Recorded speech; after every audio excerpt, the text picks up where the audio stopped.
And our next story is about Mohammad Muizzu, the president of the Maldives. Now, his troubles just do not seem to end. After facing criticism for his anti-India pivot, he is now facing dissent back home. In fact, the lawmakers of the Maldives have risen in revolt against the leader.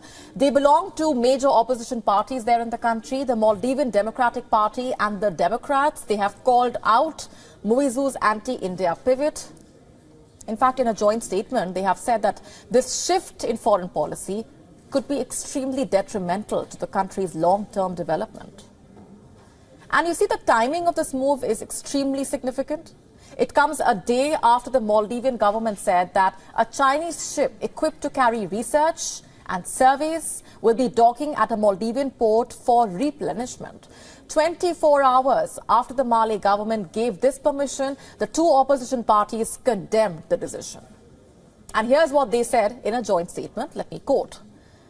The current administration appears to be making a stark pivot towards an anti-India stance. Both the MDP and the Democrats believe alienating any development partner, and especially the country's most long-standing ally, will be extremely detrimental to the long-term development of the country. And that's not even all. The statement further said that Muizzu should keep the interests of the Maldivian people in mind before the interests of others, knowing that the country is a democracy where governments come and go. I'm quoting again. Consecutive governments of the country must be able to work with all development partners for the benefit of the people of the Maldives, as the Maldives has traditionally done. Stability and security in the Indian Ocean is vital to the stability and security of the Maldives. Which ministers were behind the statement? There were many, but the names of a few stand out here. The MDP chairperson and former minister, Fayaz Ismail, the Deputy Speaker of the Maldivian Parliament, Ahmad Salim, Democrats Party President, Hassan Latif, and the Parliamentary Group Leader, Ali Azam. They all held a joint press conference, in fact, to flag the issues. They said their parties are committed to work together on several governance-related issues like the dramatic shift in foreign policy and the lack of transparency. And interestingly, the MPs of the two parties together hold 55 seats in the 87-member House. And this has led to speculation if these parties will move a no-confidence motion against Muizzu. Yes, there are reports that these leaders may try to impeach Muizzu. In fact, some of them have already expressed their intent to do so. Just have a look at the tweet coming up on your screen. It's from the Parliamentary Group Leader, Ali Azam. On the 9th of January, he asked his fellow lawmakers if they are willing to take necessary steps to remove Muizzu from power. He asked them if they were prepared to initiate a vote of no confidence. But on what basis will they do that is the question. On the government's foreign policy stance, is it? Something that is within the ambit of their powers? Well, not really.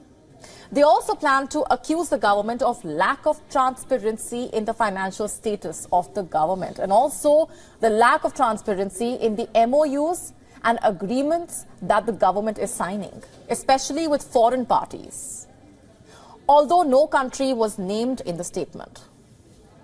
So will the Maldives' anti-India president be impeached? Now, given how he is facing dissent at home, he might just. Let's now talk about a breakthrough that could possibly save a critically endangered subspecies from extinction. For those who might not be aware, critically endangered species is an endangered species that faces an extremely high risk of extinction in wild habitats. Now let me ask you this. Have you heard of the northern white rhinos? And in case you have not, we've got you covered. So here's a quick backgrounder. The white rhinoceros includes two subspecies, the northern white rhino and the southern white rhino. The southern white rhinos are comparatively more abundant. The year 2018, in fact, marked the death of the last male northern white rhino. He was 45 years old. And now only two female members remain, and they are both incapable of natural reproduction. They are under 24-hour protection in Kenya. Like I said, this subspecies is critically endangered. And why am I telling you all of this? Because there might be a way to save them from the brink of extinction. How exactly? Through IVF, in vitro fertilization. An international team of researchers has carried out the first successful embryo transfers in southern white rhinos. You know what that means? The same process could be used for the northern white rhinos. First, what exactly did this technique involve? How did they manage to pull this off?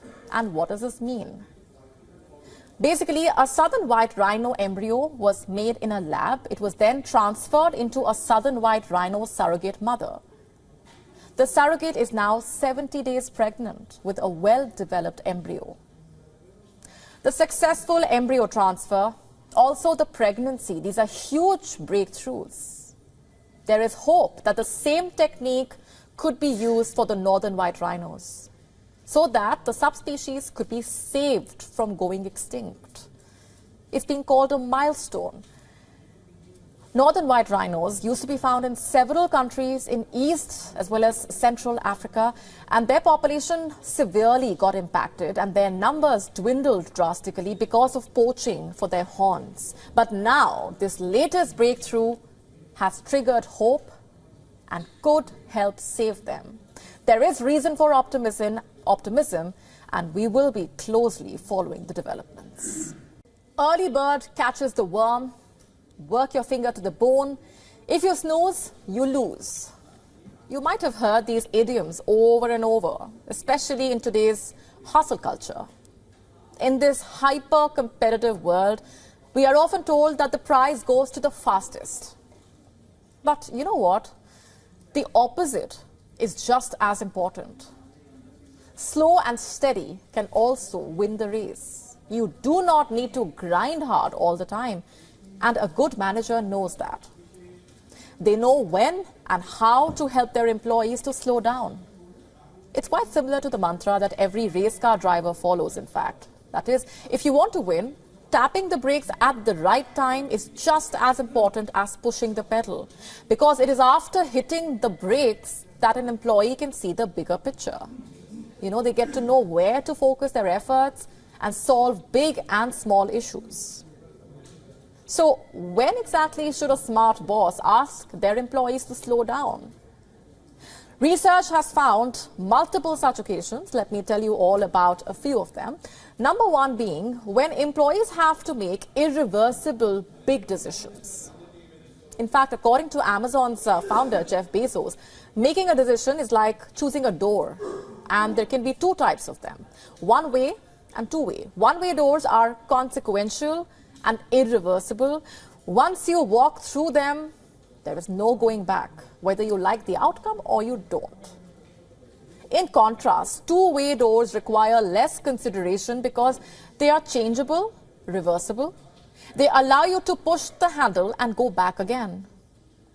So when faced with a one-way door, a good manager should slow down, reflect, and make a decision. And they should let their employees do the same. Number two, when solving complicated problems. Rushing through such issues only makes them worse. But slowing down and taking your time improves accuracy and prevents premature and flawed conclusions. Number three, when doing creative work.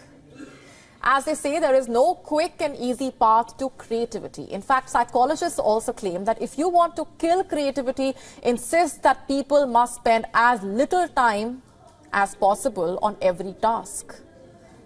So, for the managers who want creative juices to be flowing at the workplace, they must ask their employees to slow down.